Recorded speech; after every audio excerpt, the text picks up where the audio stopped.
the retreat. We got so many sponsors giving us money. This is the new building of religion, so thank you. Hi, so we just wanted to highlight 4 of our sponsors that are able to help send kids from the Seventh-day Adventist churches to our school. And the ones I'm going to cover, and then Dob Dales will cover 2 church members. I'm going to cover the 2 pastors/elders. So our first one, his name is Lee. He's an elder at the church, and he chose the Seventh-day Adventist at the age of 27. He didn't really start reading scripture until his early teens, but only out of respect for his father. He mostly, in our interview, he mostly talked a lot about his family life, but that is a lot of what makes how he goes to church, because he went to the church, the SDA church, because of his family.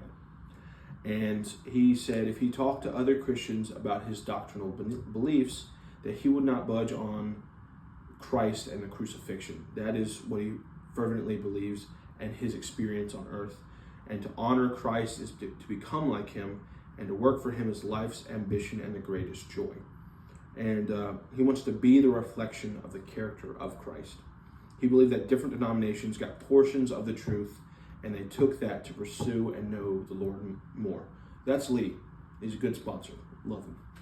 The other one is Pastor Nathan. He was born into the SDA church, and he said that the act of the Sabbath is very important to him, and he firmly believes that the Sabbath is on a Saturday. Firmly believed. He was not budging on that. And he also believed that foot washing, because the church believes that foot washing is a sacrament, that is a core belief for him and the church he serves. So we interviewed 2 church members, first Kim and then Amy. Kim is 67, Amy is probably early 30s. She's married to one of the guys who do worship in the church. Kim has been going to the church for around 20 years now. Amy has been more recent, I think she said the past 5 years. And so in this, they talked about how they came into Seventh-day Adventism through family in the church, just as I had family in a Baptist church and I went to a Baptist church. They had family in SDA and they went with SDA and they've stuck with it. Kim actually runs kind of their food pantry as well, so she volunteers a bunch for the church. She absolutely loves it. Both of them spoke about they love the advocacy for the diet and how the church encourages you to be healthy, and they both loved it. They were both in great shape as well with it, and they found that that's what separates kind of some of the SDAs from other is the advocacy for the best health. So we want to compare now some of the responses from the church members to the pastors. And kind of one of the things we've seen overlapping is that most of them chose Seventh-day Adventism from an atheist background or things like this. It wasn't that they converted, maybe they were Methodist and then chose it, but rather they were nothing. They were clean slate in terms of Christianity, and then Seventh-day Adventism kind of piqued their interest and they chose and run with it. And I wanted to clarify there's no hate behind that. For many Christians, that's how it is, whether it be Baptist, Methodist, and it was the same for the SDAs as well. Whether it be a pastor converting at 27, or whether it be a church member converting at 18, they just followed family and what was given to them. One of our interview questions was asking how they would unify churches, like Christian Protestant churches, and they mentioned they want to do kind of like a Bible study, Bible meeting conference, discussing when is Sabbath. Is it Saturday or Sunday? For both the church members and the pastors, this Sabbath keeping was very crucial to them, and so they mentioned that they would hold a conference of that to make sure they have the absolute truth. I also believe it would be beneficial if they did it. Is Sabbath still a literal 24-hour time period, or did Jesus come and do something? That's my personal opinion. Lastly, denominational distinctions.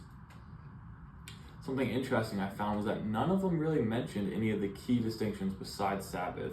Whether it be a pastor or a church member, they didn't really talk about Ellen White and her teachings, the prophecy movement, or what we call it, the Great Disappointment, or the Millerites, or anything. None of them mentioned that.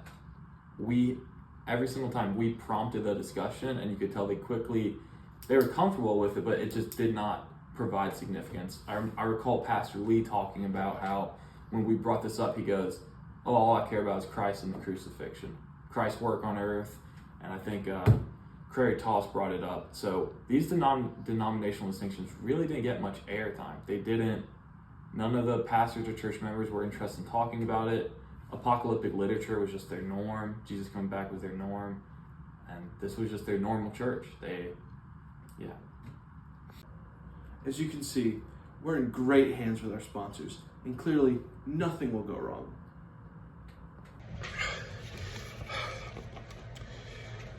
I don't have much time. I've been hiding out for 4 days. They're on my tail. They have Dob Dales in custody, and he told them my location.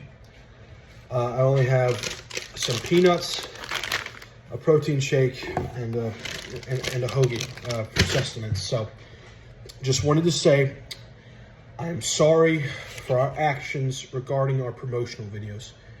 Turns out you cannot spend $200,000 of student tuition on a retreat. My apologies to the school. My apologies to the Seventh-day Adventist kids. Please don't sue us any more than you already have. And to Dob Dales, see you in court. I know they're here for me.